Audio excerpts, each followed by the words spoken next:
Oh, well. I finally got time to make a video and I've also finally completed an entire season of anime without leaving a single show I've picked up. I think in almost like 2 seasons. I didn't complete half of the anime that was airing in winter, and I still have to complete a few anime that aired last year in fall, I think. But oh well, I watched most of the fall anime, but I didn't of the winter cause some of them were delayed to July and I just didn't have enough time to watch the other ones. But hey, welcome back to another video, another review of anime, and I won't be wasting any time cause I don't even know what to talk.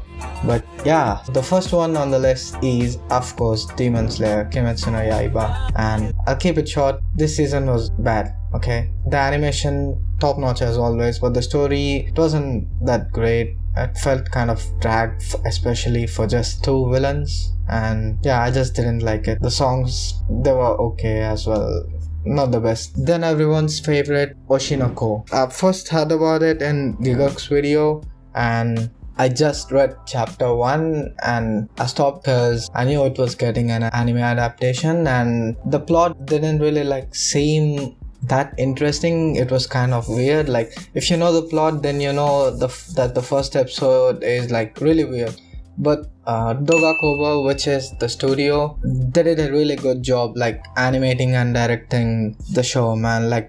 The first episode feels like an entire movie because it is 1 hour long and it has some of the best looking scenes and direction I've seen out there. They've nailed all the comedic parts and all the serious moments perfectly. A bit of a spoiler, but I guess it's not because it's in the first episode. But one of the main characters of the show, which is who is this idol, the scene where she dies and she interacts with her kids, it's executed so well. And even the rest of the season, I'd give the story a solid 8.5. It's written really well and everything links up really well. I have seen that there was some backlash regarding the episode 6 where, again, spoiler alerts, one of the characters of the show tries to commit suicide and people were arguing that it was really similar to an actual incident that happened with an idol in Japan. So my condolences to her, rest in peace. But yeah, it's a really good show. The opening is a banger as well, and yeah, it's a must-watch show if you're an anime fan and even if you're not. And then there is Jigokuraku or Hell's Paradise. This is, I believe, a Shonen Jump manga adaptation. So yeah, as you'd expect, the story is a banger. It's not something completely new. The entire thing you can kind of call it new, I guess. I don't know how to explain it, but it has elements from different animes that's done by MAPPA, so you know the animation's already good and the story ain't bad as well. The story is an 8.5, the same as Oshi No Ko. I don't know where I picked it from, but I did read again the first chapter of the manga and I stopped again because I knew it was going to get adapted the same like Oshi No Ko, and yeah, they didn't break my expectations. In fact, they exceeded my expectations. You get a different feel reading the manga and watching the anime, and I think for me the anime kind of was a better alternative. And yeah, then you have Dr. Stone's sequel again, which is part 1 of season 3, I think, New World. So yeah, other parts gonna come out in October, I guess. And yeah, it's just a 11 episode season, not much going on in it, but they do uncover a few mysteries and all. Yeah, a few of the things, few of the serious and emotional scenes were also executed really well. So yeah, it's a 10 for me. And then there's Mashle. This is also one of the Shonen Jump mangas that I've read, and yeah, I know it's kind of a cheesy plot, but I absolutely love plots like this one. And yeah, I really enjoyed the manga and I really enjoyed the adaptation of it as well. A1 Pictures, you know, they're a great studio and they did a great job with this anime as well. And also the music is also not half bad. You can kind of listen to it. Then coming to Tengoku Daimekyo or Heavenly Dissolution or something in English. This is an anime after a long time which has like a new kind of plot, I guess. Like the setting is not new, but the plot you can call it like kind of new, and I gave it an 8 only because like maybe spoilers, but they don't end the show in a conclusion. It's like left on a cliffhanger. It is not an original show, so you can kind of pick up the manga after season 1, but I'm not really into animes which like end on a cliffhanger unless it's like certain that there is gonna be a part 2 or a season 2 and all, and right now like there is no announcement of any season 2. It like ends like Sugar Apple Fairy Tale, which is a winter anime, and currently its part 2 is airing right now. Yeah, I'm not like a big fan of animes that end on a cliffhanger, because it's like what's the point of them ending the show on a cliffhanger? Like, I know you want manga sales, but trust me, no anime fan wants the tension, that anxiety, or to know what's gonna happen next and all. So yeah, if you ask me, it was a bad move, but maybe a good marketing move, but I couldn't care less. And the opening and ending songs, they're okay as well. I guess they are sung by the voice actors of the show, but either way, they are really good. And then coming to a romance anime, Yamada-kun to Level 999 no Koi wo Suru. I don't know the English name, but I'll put it on the screen. And yeah, this is like one of those romance shows where character development is shown pretty good. Like, it's not like they fall in love immediately and all, or in just 2 or 3 episodes, where it feels like it's very sudden, like out of nowhere. I'm talking about You Sing Yesterday for Me. And yeah, it's a really good show. The songs are really good as well. Character development is at a nice pace. I couldn't really find any flaws in this anime, and I was also looking forward to each episode airing each week. So yeah, there's that. And then there's a spin-off version, or kind of like a prequel to the season 1 of KonoSuba. The main character here is Megami. Like, it's the prequel to the season 1, but from her perspective. Like, it's just a story of her, and you don't really see main characters till like the final episode. And even in the final episode, they don't show like Aqua and Kazuma until like the very end. Like, I thought that was done like really good. It like kind of showed it from Megumin's perspective, because in those scenes where MC and Aqua were there, she couldn't really see them, and hence we who were viewing the anime, we also couldn't see them. That was like kind of a nice touch, and I liked it overall, but it didn't feel the same like season 1 of KonoSuba. It wasn't that comedic, even though it's supposed to be. Then there's your cheesy isekai show where the MC is powerful AF and also get body transformed and bitches. That's all you need to know about it. The animation and the babes in it are really pretty, so I completed it. Yes, I did, and I also gave it a 7. So there's that. And then there's season 2 of TONIKAWA Kawaii, and again, this also wasn't the same as season 1 for me. I don't know why.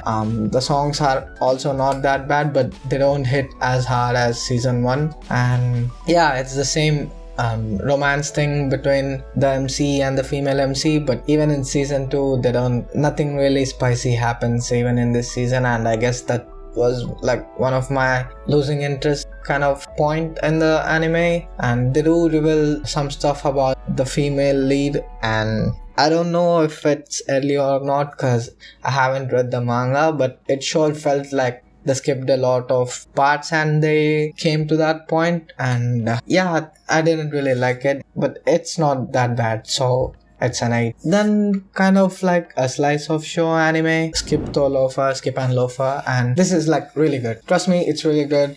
It goes into each character's background like really well, like really well. None of the characters are left out. Sure enough, they do concentrate a bit more on the main characters, and side characters doesn't have that much character development, but the amount of character development they get is enough for the viewer to understand everything, and not really like they're not left for us to think what happened with them or something like that. And it's done really well. It's also kind of like a romance anime, and yes, the romantical part of it is also done really good. The songs aren't that bad as well. Overall, I really liked it. It's also one of those animes I was looking forward to for each episode airing each week. So yeah, it's a 10.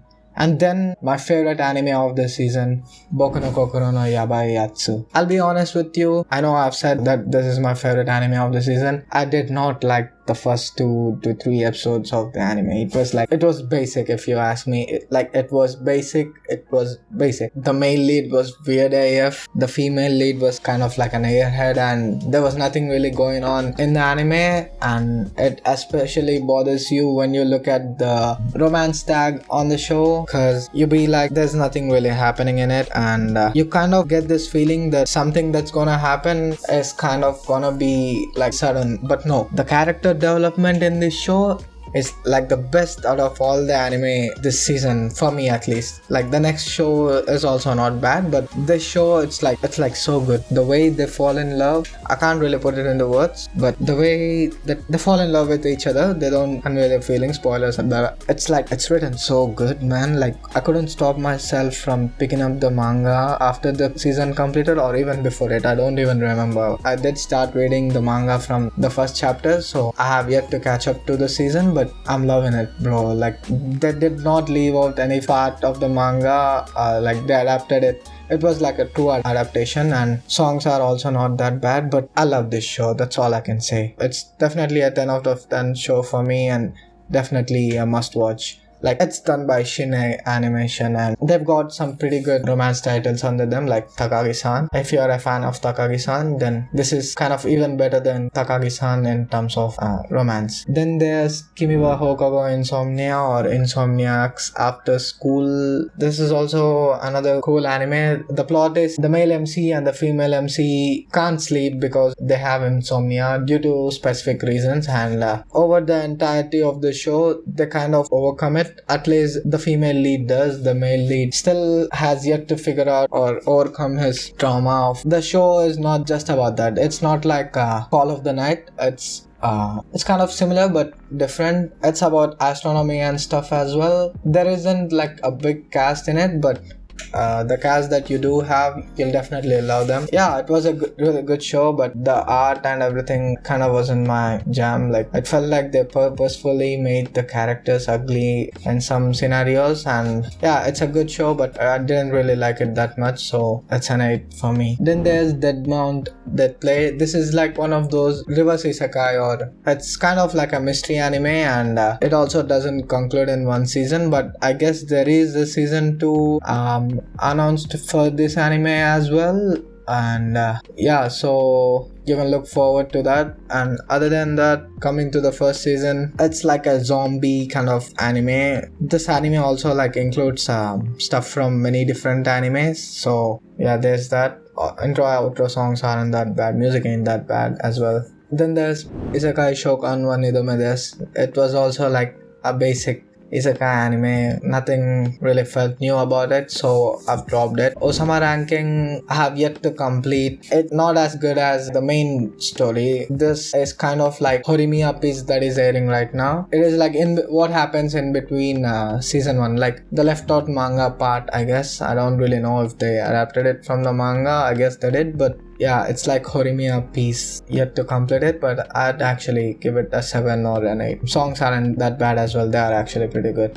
Then another basic isekai anime that I've dropped. Trust me, they are not worth your time. Then another romance anime, Otanari ni Genga. This time, it's like they don't tease you with that romance part of it, and if you ask me, it kind of feels like what a normal couple would do, and it's just a basic slice of life kind of romance anime, and I really liked it. They didn't waste time anywhere, and it was done perfectly for me. Don't let this rating fool you, judge it for yourself. Like watch 3 or 4 episodes and you'll know. Then there's My Home Hero. It is like a suspense anime. The manga was actually rated pretty high, like almost an 8, and as you can see, the rating of this anime adaptation is kind of low. I wouldn't say it's like bad, but they do kind of create unnecessary situations, but the ending of that situation is executed perfectly. Like the story is written really good, even though there are some unnecessary points in it. But I don't know, I'm not really a fan of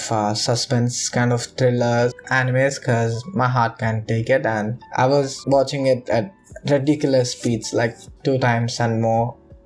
Generally, I watch anime at 1.5 times speed. I kind of give it a 7, but it's a good anime. If you like suspense animes, then it's definitely one of those animes which you're gonna love, because the main character in this looks like average salaryman, but the amount of intelligence he has, and don't get me talking about his wife. His wife is like the best waifu of this season, like spring season, bro. Like she's such a keeper, man. Like damn, this definitely is a must watch. I don't know like what they fucked up because the rating is really low, but still, even the ending gave me chills. Like the way MC turns into kind of like a bad characterish, he doesn't, but it's just portrayed that way. Like he has this look that he'll go to any amount of length to save his family. Then another romance anime. This has a similar setting to a villainous reincarnation kind of isekai kind of animes, and this time she's the main character is not a villainess, but she was originally supposed to die in the other world, but she gets reincarnated, and because she knows how the story is gonna go down, she eventually saves herself from dying, and the story kind of continues from there. You know, it's like a classic otome game type of show, but in this one she doesn't really have like many boys falling for her and stuff like that. It's a good show, but it also kind of felt basic, so I gave it an 8, but it's not that bad. You can watch it if you want to. Then Yushaga Shinda, or The Legendary Hero is Dead. This is also like a basic isekai anime where the main character turns into a legendary hero and stuff, but let me tell you, the opening is a banger. First of all, I really love the opening, and also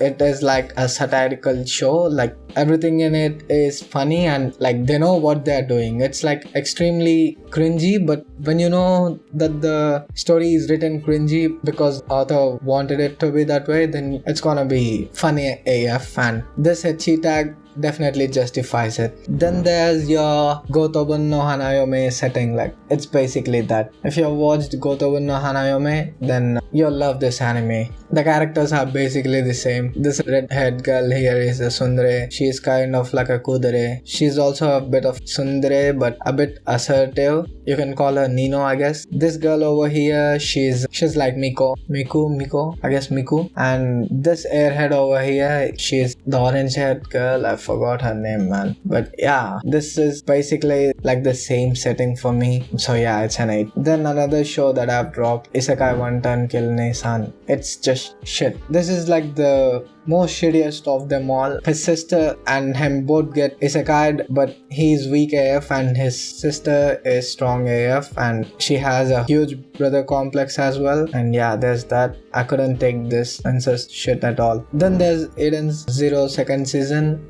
It's the same like season 1, and it is 24 something episodes again, I guess. So yeah, it's kind of like 7, 8ish. I have yet to catch up to the latest episodes. So, and then there's Orchestra, which is like a music anime, and I've only watched 3 episodes of it. I haven't yet completed it because it's 24 episodes. I'll complete it by this season, but from the 3 episodes that I've watched, it ain't bad. I'd rate it a 8. It's like kind of hard for me to describe it because I haven't watched much of it yet, but the main character is like a violin prodigy, but he stops playing violin because of the stuff that happens with his family, and he's traumatized and doesn't want to play violin now. But yeah, because of a girl who really wants to play violin, he kind of starts playing it again, and that is where I'm at right now. And yeah, I'd have to complete the show for me to judge. And yeah,